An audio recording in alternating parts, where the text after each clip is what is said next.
जौहर का बजता बिगुल जंग में रंग लाती थी लोरी की थी जब जवानी रक्त की बूंद में खून है खून का लोरी के लइका या भोरी की कहानी अर की छाती पर गर्जन करे सर्वदा बोला या भोरी माँ क्यों न पिंडदान हुआ मजरी कहे गुलामी न मंजूर मुझको करे हक अदा जो वो बलवान हुआ।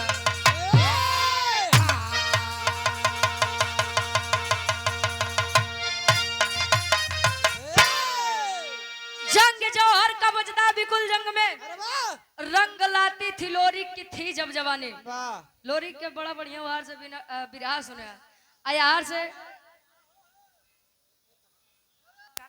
मजरी अभोरी के माई मजरी अपने कमरा में बैठी अयार अभोरी जब बाल्यावस्था से किशोरावस्था में प्रवेश किया माई दुर्गा के बड़ी बरियार बिनती आराधना पूजा पाठ करे विचार करो बा।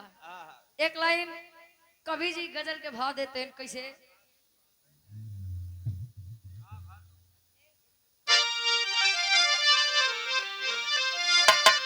हल हल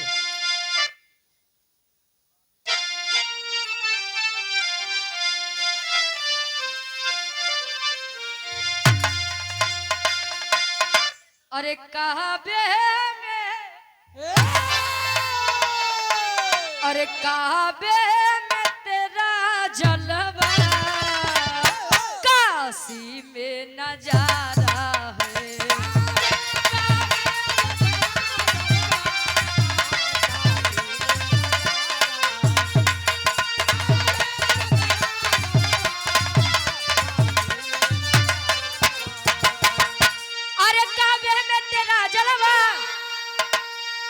काशी में नजारा है अरे हमें ये भी तो प्यारा है हमें वो भी तो प्यारा है।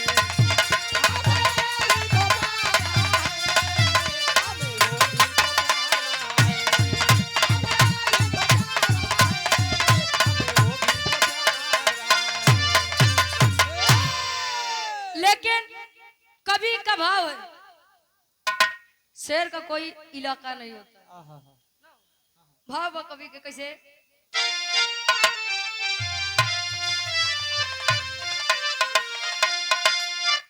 अरे गीदड़ की टोली में शेर आकर दहाड़ा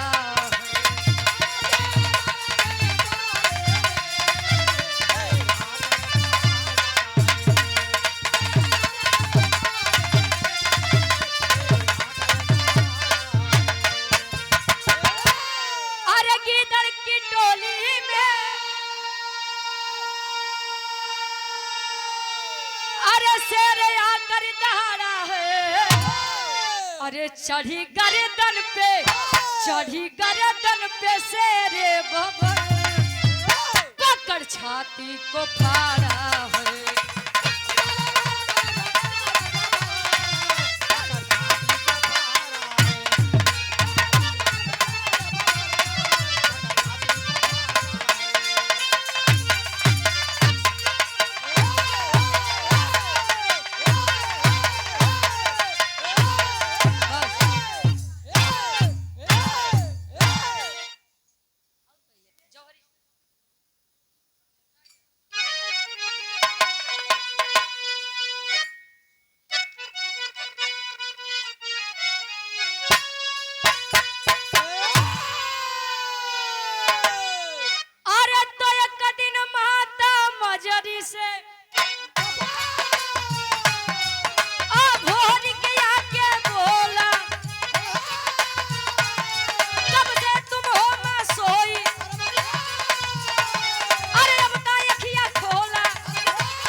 प्रकट होके उसे बात थी की वाह अब होरी माई दुर्गा के सामने बैठ के कहा दो माई ए माई जब भी आपको आवश्यकता पड़ी मेरे पिता वीर लोरिक अपने जंघे का खून पिला करके आपको संतुष्ट किए वाह गोरेलाल मारूपुर से 51 रुपए का महान आशीर्वाद।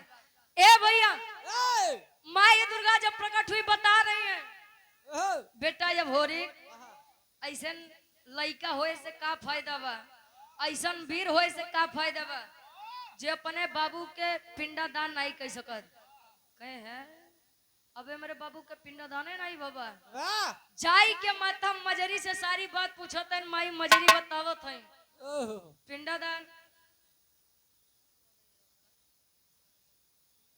और आप ए बेटा कहे का माई का बात बा कहे कि पिंडादान करना होता तो करवा देता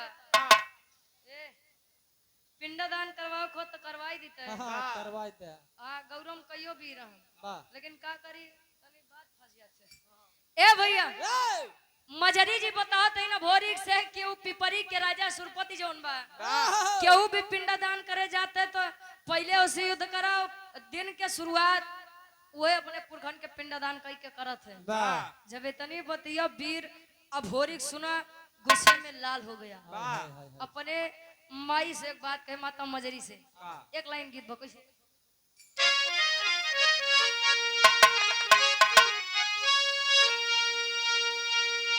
के आलम में गावत रहे गाय ने और गाय के चला गए अब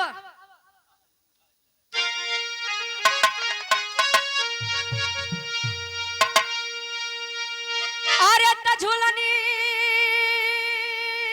पे उड़ानी अरे झूलनी पे उड़ानी आई जहाजिया उड़ादा आई जहाजिया उड़ादा हमार पाइजे बड़ा जहीरा जड़ादा हमार पाइजे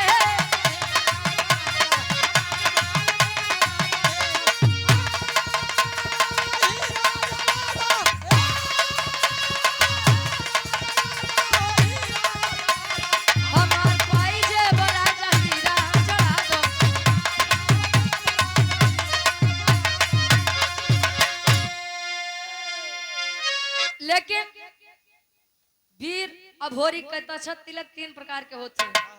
एक तिलक जो हर रोज प्रतिदिन लोग पूजा करके लगा लेते हैं और एक तिलक विजयी तिलक और एक तिलक जाना था कौन होता है जो नहीं शादी के पहले चढ़त है बर्बादी।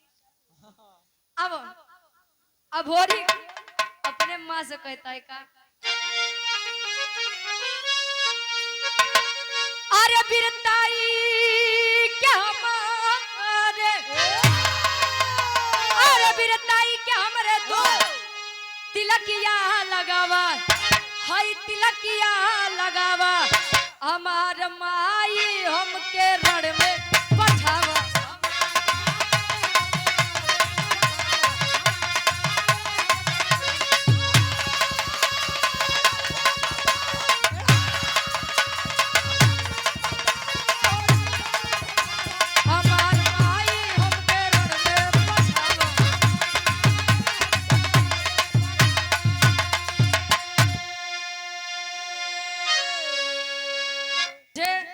आज्ञा दीजिए और मैं जा रहा हूँ पिताजी का पिंडदान करके लौटूंगा। अब बिचवा में जे आई न पीछे में जे आई जान लो को छोड़ा बना चाहे राजा हो चाहे रंग चाहे सुरपति हो चाहे जे हो चल दिया बनारस के पावन धरती पर आया मुलाकात होती है किसे एक लाइन कवि जी गीत लिखते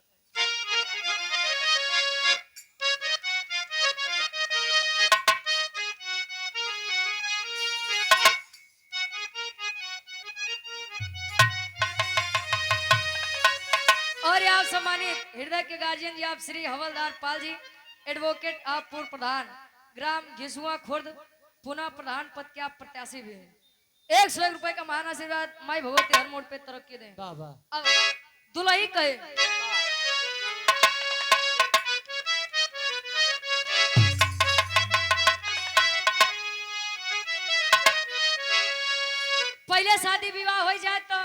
गौना 5 साल 7 साल पे जाए, वाह और केहू केहू के तो 12 साल पे जाए। हाँ यारा आज का बियाह होत बा, शादी होत बा, तुरंत विदाई करत है। वाह पहले दुल्हा दुल्हन के एक दूसरे के देखते ही न रहा है। वाह पता लगा दुल्हा 22-23 साल के बाद, दुल्हैया कहती 14-15 साल के बाद। आज देखता है हम बनी 17 बलमुआ 23 साल के। वाह 5-6 साल में ही हाल हुई। दुल्ही कहिए कैसे,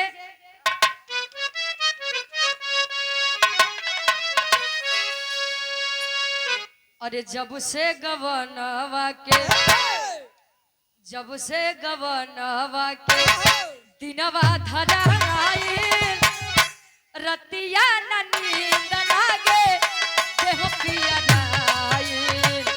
जब से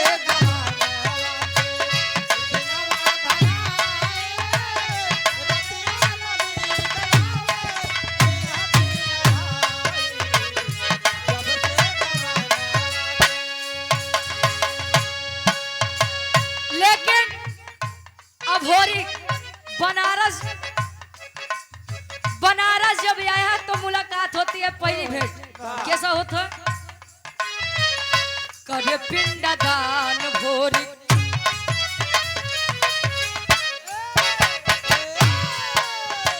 करे पिंडदान भोरी, बनारस में आया शशिधर पंडा से बात लड़ाया।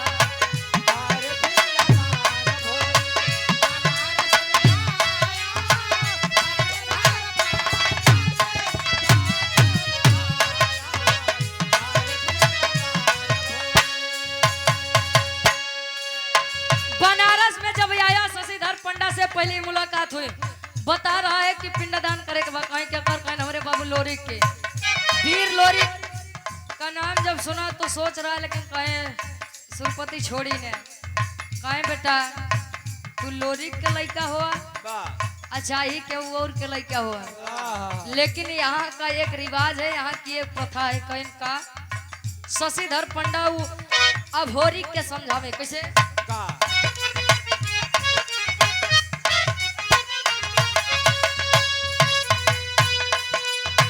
काहे पंडा पिंडा पहले करिहे त हमरा राजा।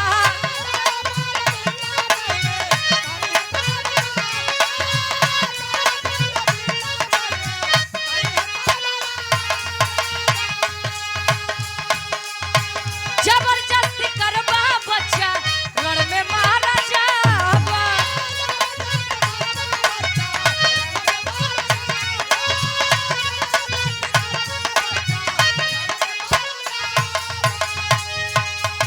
जबरदस्ती करबा बच्चा रण में मारा जाबा। सुन के खबर भोरी,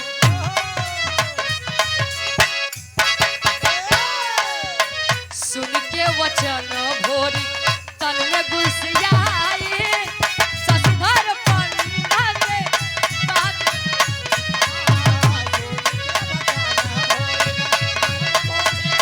जियो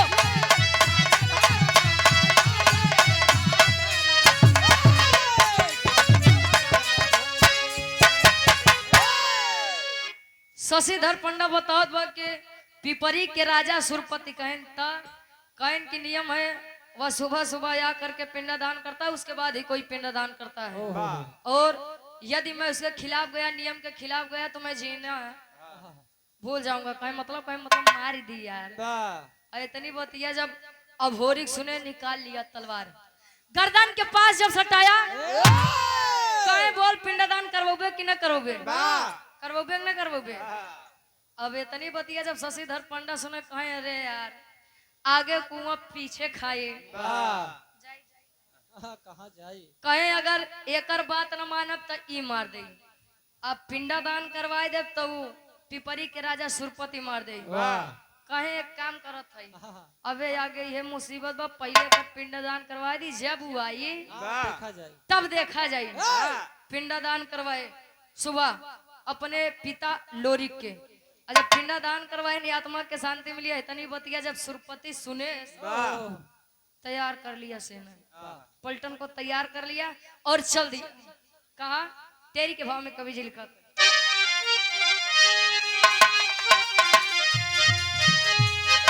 अरे जवानी जंगी जूझे जमके, अरे जवानी जंगी जूझे जमके, तो लोरिक पूता भोरिक कहे मिटाऊ हम तेरे रे हो, हम तेरे रे हो। जवानी जंगी जूझे जमके, लोरिक पूत अभोरिक कहे मिटाऊ हम के, हम का मतलब घमंड होता है। सुरपति के राजा जब पलटन सजा के बनारस के धरती पर आया, शशिधर पंडा से पूछ रहा है क्या करे इतनी मजाल, अरे किसकी इतनी मजाल,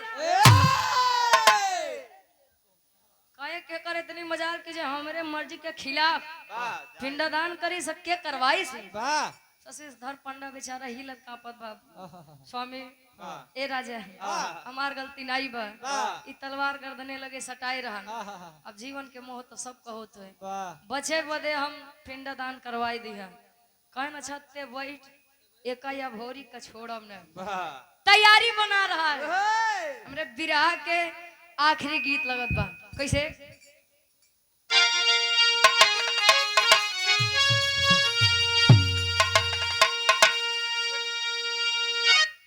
अरे सासु मार तनवा, अरे सासु मार तनवा, आई न नदिया मार तनवा, तनवा आई हो मारे कि तनवा आई हो मारे ना, हमरे भैया के सरवा तनवा आई हो मारे।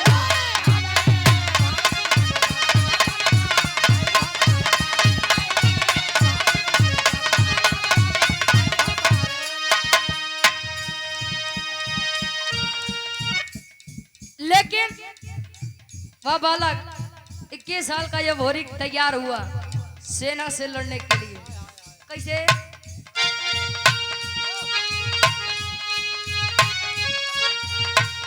अरे तलोरिक के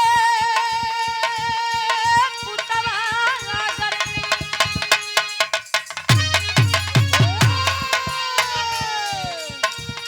लोरिक के पुतवा गरजा वीर बलवनवा जनवा, अर के मर न जनवा, अर के मरवना तकूदा जंग मय जनवा, जनवा अर के मरवना।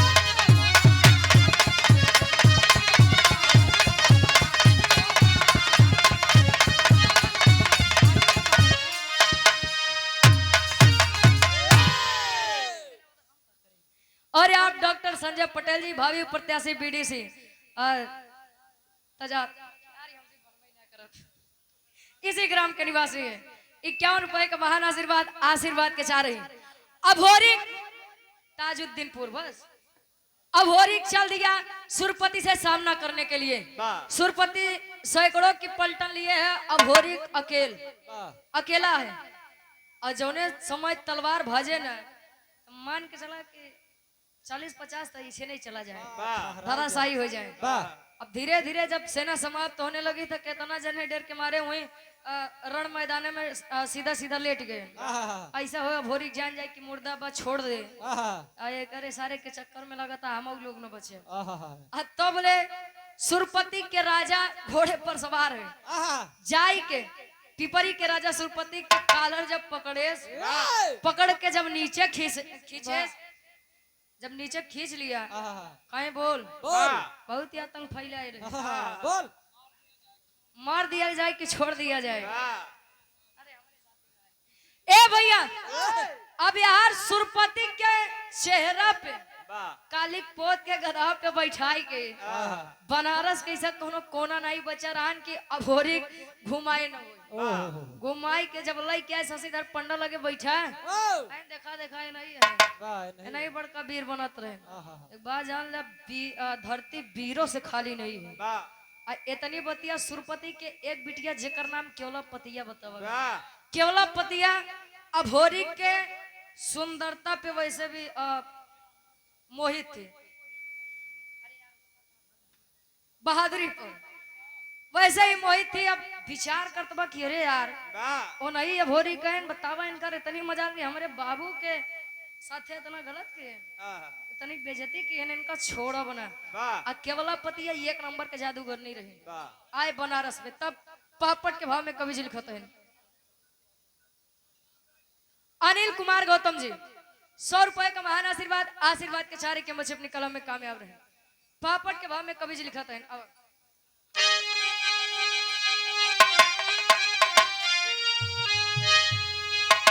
अरे हरिलाल यादव प्रधान जी ग्राम पंचायत ताजुद्दीनपुर विकास खंड मछली शहर जौनपुर से 151 रुपए का महान आशीर्वाद। अब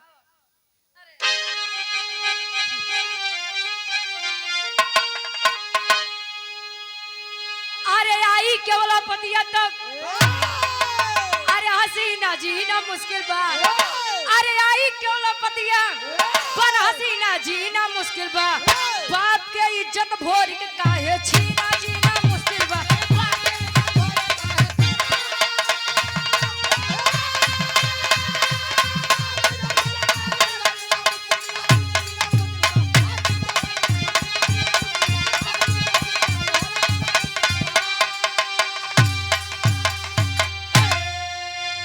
अरे जादू चलाई दिहली सुगना बनाई हो तो पिंजरा में कैद करके अब भवन में लेके आई हो।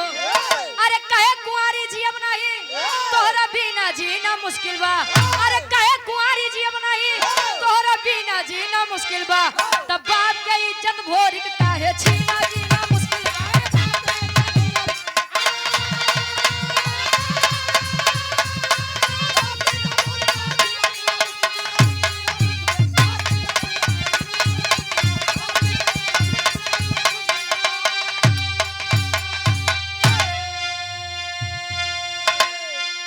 केवला पतिया जब आए तो अभोरी के अपने जादू से सुगना बना दे। सुगना बनाई के पिंजरा में कैद करके अपने राज पिपरी में जब वापस आए तो दिन में तो सुगना रहा, लेकिन राती में अपने जादू से फिर से मानव के रूप दे दे। जबरदस्ती प्रेम करे चाहे, लेकिन अभोरी कहे ना, ये मेरी शान के खिलाफ है, मैं ऐसे प्रेम नहीं कर सकता। अब धीरे धीरे समय बीतत बा, केवला पतिया बस खिसियाए रह जाए कहीं जा दुनिया तरसत बा तोहे मिलत बा तो कहीं अटकत बा। अब यार धीरे धीरे समय बीता बा, माता मजरी के अपने लइका के अपने लल्ला के चिंता होत बा। गौरा से 2 वीर भेजे के आल्हा के भाव में कवि जी प्रमाण देते हैं।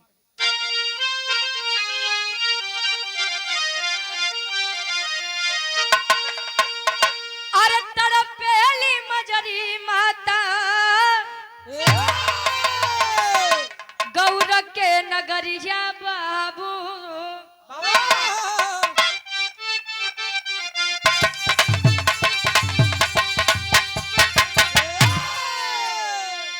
अरे देवराई चनराई के दिहलिन पठाना।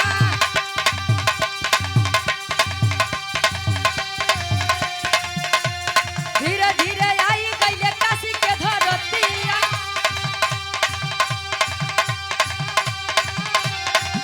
अरे शशिधर पंडा गईले तब हो भेटा।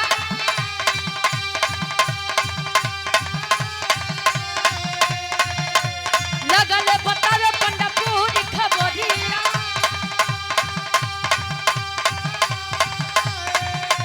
केवला पतिया देह घोरी सुगना बना।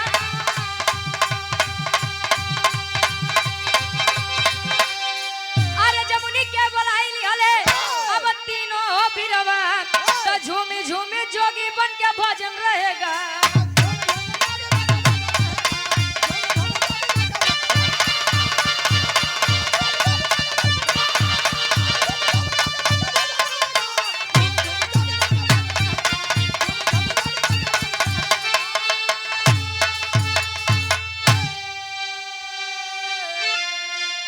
और आप मनोज कुमार प्रधान जी घिसुआ खुर्द से मछली शहर, ये 251 रुपए का महान आशीर्वाद। देवराई और चनराई के जब भेजे शशिधर पंडा से भेंट हुई काशी की नगरी में। जब शशिधर पंडा से भेंट हुआ, शशिधर पंडा बतावत है कि केवला पतिया अपने बाबू के बेइज्जती के बदला ले बदे अभोरी के सुगना बनाई के अपने राज में लेके गवा। कहे जादू जानो थे का। अब यार जमुनी माता के बुलाए, जमुनी माता भी जादू के बारे में जानकार रहे। बुलाई के तीनों जने जोगी के रूप रख के देवराई चनराई अंदर से तेगा तलवार लिए भजन गावत गावत पहुंचन कहा पिपरी के राजा सुरपति के नगरी में। जब पहुंचन दरबार में भजन गावत है आयाहार केवला पतिया ऊपर से सुनत बा कहे ऐसा तो तोरे प्रेम नाही जगह हमरे प्रति चला तनी भजन भाव सुन ले तो के जान जागिन जाए। लई के नीचे आए सुगना जब देखी जमुनी माता जादू से फिर से अभोरी को उनका तन वापस मिला। ऐसे पहले केवला पतिया कुछ कह पावत जमुनी माता अपने जादू से ओका गदही के रूप दे दे। जब गदही बना दे तब अभोरी तलवार निकाला और सुरपति के गर्दन पर रखा है। जाई के क्षमा मांगत बा जमुनी माता से कैसे आखिरी भाव खड़ी के भाव में कवि लिखत है।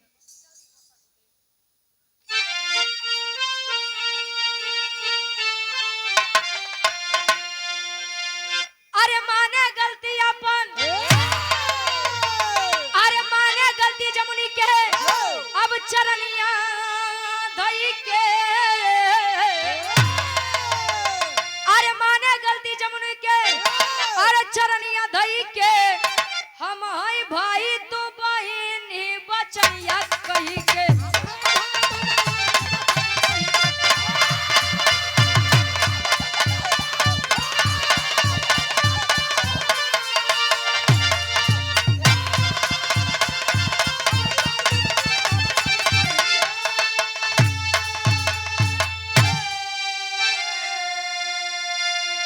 बबलू यादव उर्फ राजा भैया बीडीसी प्रत्याशी वार्ड नंबर 29 उमापुर से कहे हम हई भाई तू बहिनी बचनिया कह के जमुनी माता लगे पहुंचे कहे दीदी ए माफ कर दे आज के बाद गलती न होई कहे ठीक बा यार अभोरी गर्दन पे तलवार जैसे रखे अब ऐसे ने कहे के छोड़ब ना यही के चक्कर में इतना हमका ताम झाम करे के पड़ा यही के चक्कर में इतना दिन सुगना बन के रह के पड़ा केवल यही के चक्कर में।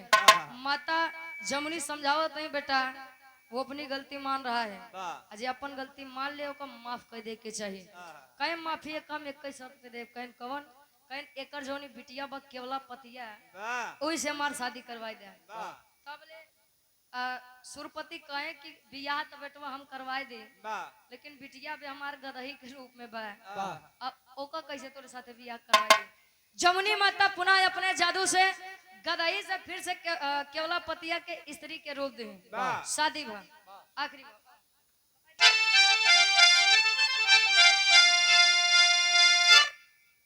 केवला पतिया और अभोरी की शादी हुई। अभोरी और केवला पतिया अपने गढ़गौरा में वापस आए। धीरे धीरे समय बीता दोनों में एक बच्चा जन्म लेता है दोनों के संयोग से और लड़किया के नाम शिव भोरिक बताया गया। वीर लोरिक के लड़का वीर अभोरिक अब वीर अभोरिक के लड़का शिव भोरिक विराग के शीर्षक रान आखिरी में खानदान के परिचय गुरु बिहारी गुरु गणेश गुरु रामलाल वर्मा का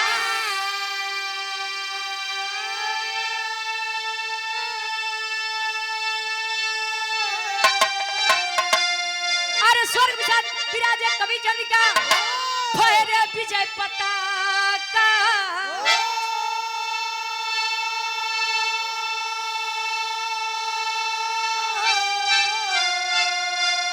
अरे जवानी जंगी जूझे जमके बालो वंशी रुचि बरी का नापे पानी जवानी जंगी जूझे जमके।